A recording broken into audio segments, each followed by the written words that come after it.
Sebelum kita mulai pembelajaran, kita berdoa. Bismillahirrahmanirrahim. Rabbi shrah li sadri wa yassir li amri wahlul 'uqdatam min lisani yafqahu qawli. Rabbi zidni ilman warzuqni fahman. Amin ya rabbal alamin. Bi rahmatika ya arhamar.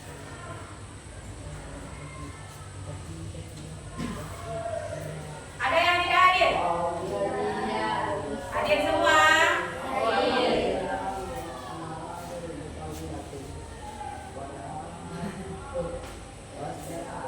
Baik, sebelum kita mulai, Ibu lihat nih masih ada yang sedikit loyo-loyo, tidak bersemangat. Kayaknya perlu kita buat speaking ya, speaking terlebih dahulu. Siapa yang bisa memimpin speakingnya? Ataupun langsung saja? Tepuk semangat.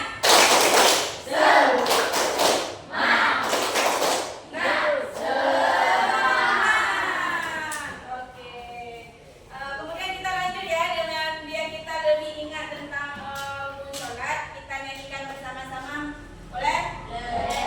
Ayo, 1, 2, 3.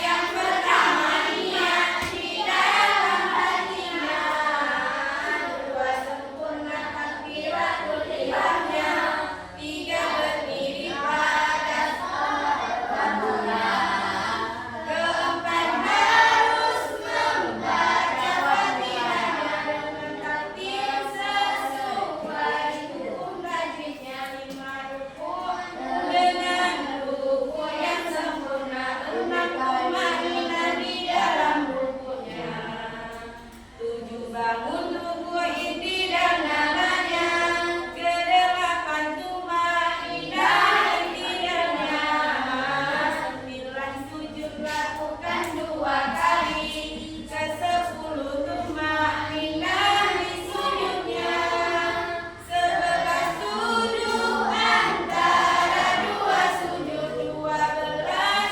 tumaninah di sujudnya, yang ke-13 tahiyat akhirnya, 14 sujud tahiyat perbuatan yang diawali dengan takbiratul ihram dan diakhiri dengan salam. Kemudian soal yang kedua, apakah kalian mengetahui tata cara sholat? Ada tidak yang mengerti yang bisa menjawab?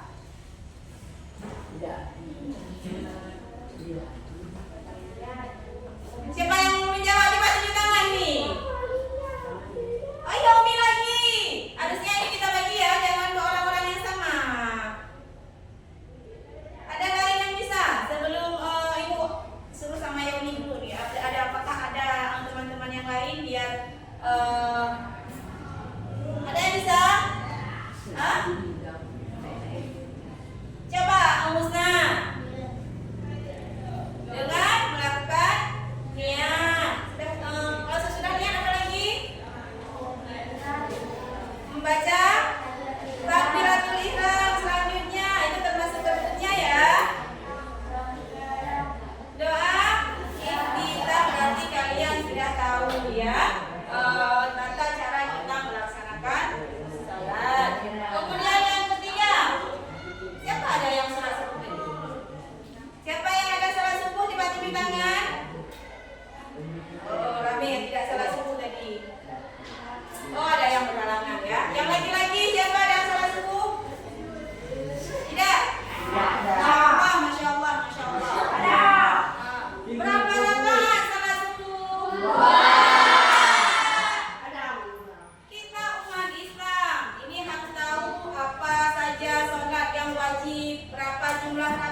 definisi daripada salat. Siapa yang mau membacanya? Aula, coba baca Aula. Definisi sholat. Sholat adalah ibadah yang dilakukan dengan secara tertentu yang terdiri dari serangkaian gerakan dan bacaan yang dimulai dari takbir dan akhir. Iya, bagus ya. Ini berarti definisi sholat adalah ibadah yang dilakukan dengan cara tertentu yang terdiri dari serangkaian gerakan dan bacaan yang dimulai dari takbiratul ihram dan diakhiri dengan salam. Seperti yang kita bacakan nyanyikan tadi, rukun salat itu termasuk ke dalam gerakan dan bacaannya kan? Ya. Kemudian ini merupakan dalil daripada perintah sholat. Ataupun sebelum itu ibu akan memutarkan video yang pertama, video tentang bagaimana cara membaca doa, membaca dalil tersebut.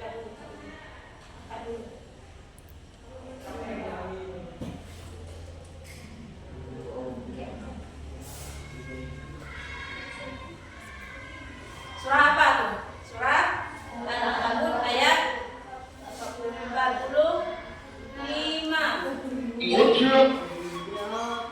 أوحي إليك من الكتاب وأقم الصلاة إن الصلاة تنهى عن الفحشاء والمنكر ولذكر الله أكبر والله يعلم ما تصنعون. Ada yang bisa membacanya? Ada yang bisa membacanya? Ini kita lihatnya di sini ya. Siapa yang mau membaca? Ada yang bisa membaca? Tadi kan sudah dibuka video.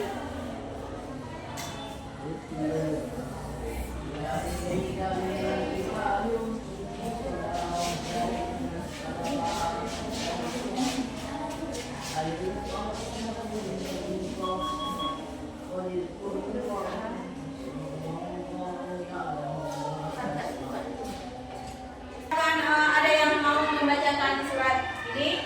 Udah, coba Aula.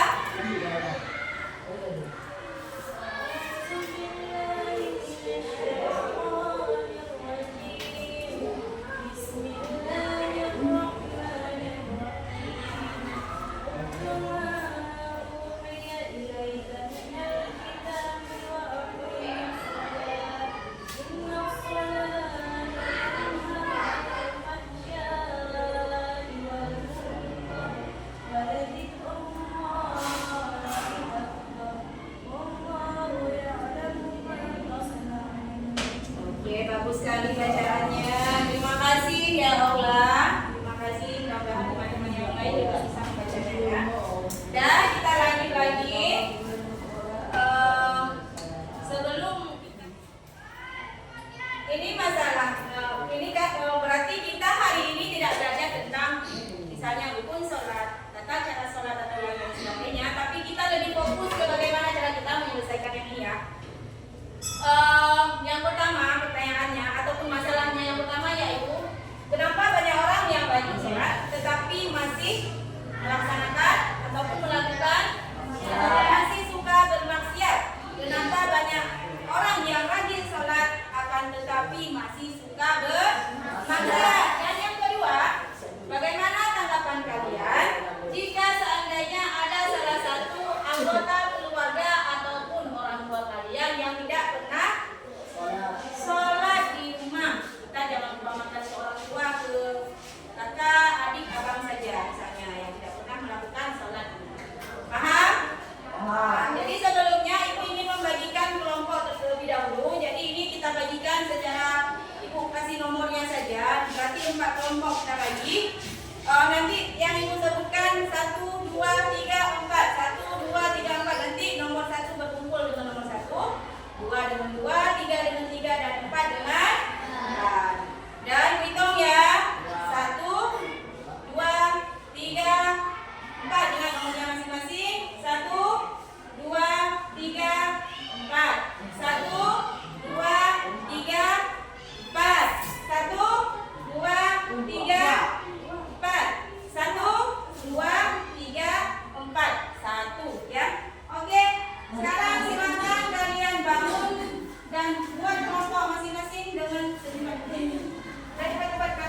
belah.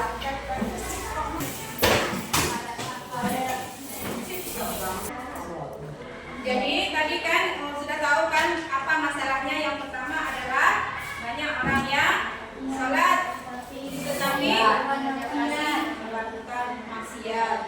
Ini membagikan KPD berarti yang kelompok 1 yang ganjil-ganjil mendapatkan permasalahannya. Yang pertama menyelesaikannya ya. Yang benar berarti masalahan yang kedua.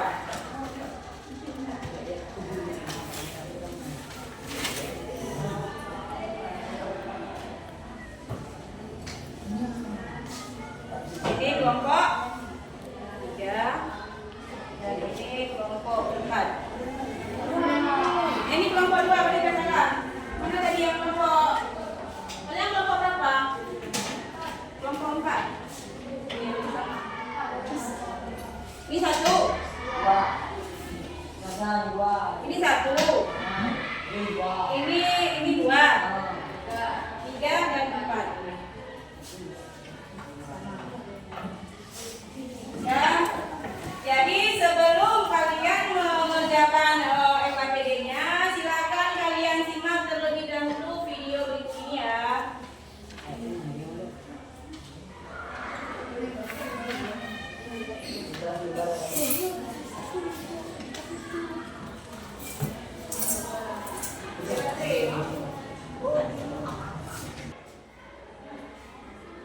Yang rajin salat tapi masih beribadah dengan ilmu. Mengapa ada orang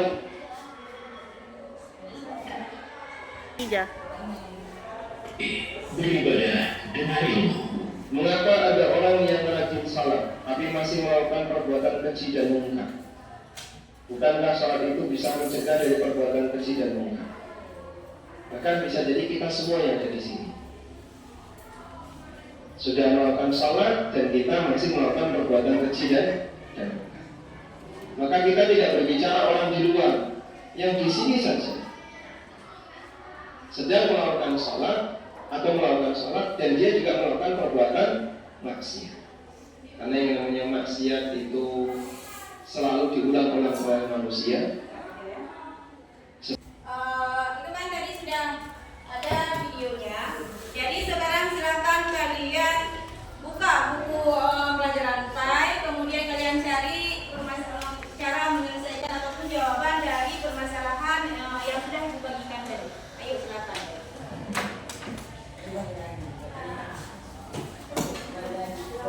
Kalau ada yang tidak mengerti, boleh ditanyakan.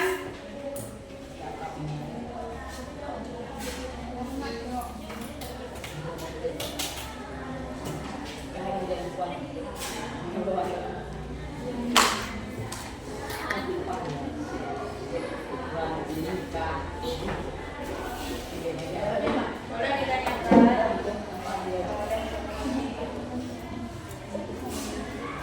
Oke.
Assalamualaikum warahmatullahi wabarakatuh. Waalaikumsalam warahmatullahi wabarakatuh. Kami dari kelompok 2 ingin kami ingin mempresentasikan hasil kerja kelompok kami. Soal nomor 1, apa dampak dari tidak melaksanakan sholat dalam keluarga? Mengharmonisasi keluarga adalah merupakan salah satu aspek penting dalam kehidupan beragama dan dapat mempengaruhi keharmonisan keluarga. 2. Contoh teladan dalam keluarga, orang tua tidak menjadi contoh bagi anak-anak mereka. Jika orang tua tidak melaksanakan sholat, hal ini dapat mempengaruhi pandangan anak-anak terhadap pentingnya ibadah dan dapat menurunkan Untuk kelompok dia hanya kan benar.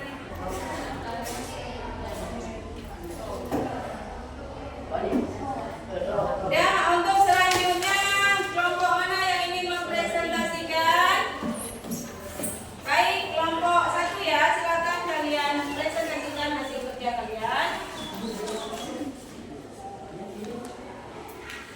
Yang lain dengarkan baik-baik, nanti silakan kalian berikan komentar atau tanggapan. Pertanyaannya ialah jelas. Assalamualaikum warahmatullahi wabarakatuh. Waalaikumsalam warahmatullahi wabarakatuh. Pertanyaannya ialah jelaskan bagaimana salat seharusnya dapat mencegah perbuatan maksiat. Menurut jawaban kami dalam Al-Quran surah Al-Ankabut ayat 45, Allah berfirman yang mengartikan bahwa bacalah apa yang telah diwahyukan kepadamu, yaitu Alkitab Al-Quran, dan dirikanlah salat. Sesungguhnya salat itu mencegah dari perbuatan keji dan mungkar, dan sesungguhnya mengingat Allah dalam salat adalah lebih besar keutamaannya. Allah mengetahui apa yang kamu kerjakan. Yang kedua, berikan 3 solusi yang dapat diterapkan agar salat dapat berdampak positif pada perilaku sehari-hari. Menurut jawaban kami ialah yang pertama, kurangnya kehadiran hati dan konsentrasi dalam salat atau khusyuk. Salah satu tujuan utama salat adalah untuk mendekatkan diri kepada Allah dan memperbaiki perilaku. Namun, ketika salat dilakukan tanpa kehadiran hati yang khusyuk, salat menjadi sekadar rutinitas tanpa makna yang mendalam. Salat yang khusyuk melibatkan hati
maksiat. Dan yang kedua adalah kenapa jika seandainya ada salah satu anggota keluarga ataupun orang tua kita yang tidak melaksanakan sholat, maka apa yang harus kita lakukan?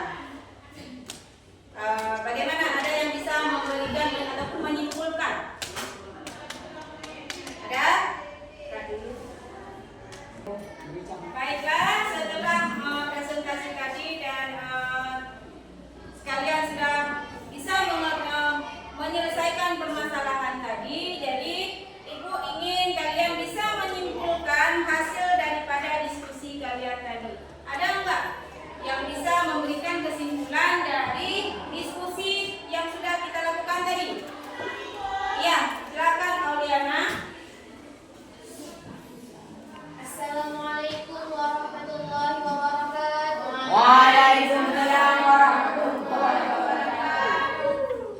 Kesimpulan pada hari ini ialah salat merupakan ibadah yang wajib dilaksanakan oleh umat muslim.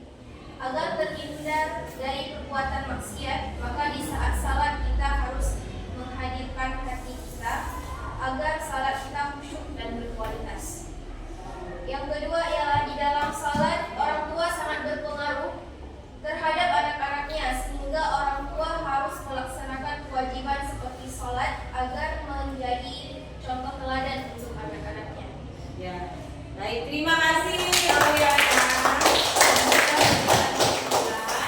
Jadi kesimpulan kita hari ini sudah benar seperti Auliana sampaikan tadi, untuk mendapatkan untuk menghindari kita dari perbuatan keji dan mungkar seperti yang terdapat di dalam Al-Quran surah Al-Ankabut ayat 45, yang mana salat itu bisa mencegah kita dari perbuatan keji dan mungkar. Sehingga bagaimana caranya? Di dalam salat kita harus menghadirkan hati agar salat kita menjadi salat yang khusyuk, sehingga ketika kita khusyuk melakukan salat, insyaallah bisa menghindari kita dari melaksanakan perbuatan-perbuatan yang tidak baik. Kemudian di dalam keluarga juga kita harus menjadi orang yang bisa ataupun anggota keluarga yang bisa mengingatkan jika seandainya ada adik ataupun abang. Otomatis kalau orang tua kita, biasanya orang tua kita yang sering mengingatkan anak-anaknya untuk melaksanakan ibadah salat ataupun semua kewajibannya. Sehingga apa? Kita ingin mendapatkan kebahagiaan itu bukan hanya di dunia tetapi juga di akhirat nanti, sehingga keluarga kita bukan hanya di dunia saja, tetapi kita berharap suatu saat nanti ketika kita berada di akhir ataupun di tempat akhir kita, yaitu akhirat nanti, kita bisa juga berkumpul dengan anggota keluarga kita secara lengkap di dalam surganya. Amin, amin ya rabbal alamin. Ya. Jadi berhubung waktunya sudah habis, Ibu ingin merefleksikan terlebih dahulu. Bagaimana pembelajaran kita hari ini? Apakah menyenangkan ataupun apakah ada yang kurang? Kalau misalnya ada yang kurang, kita nanti akan memperbaiki kembali ataupun bagaimana? Apakah menyenangkan ataupun bagaimana? Mudah-mudahan untuk kedepannya kita bisa lebih baik lagi dalam melaksanakan diskusi ya, insya Allah. Jadi nanti kalian silakan pelajari lagi tentang ayat yang tadi, dan minggu depan kita akan belajar untuk menghafal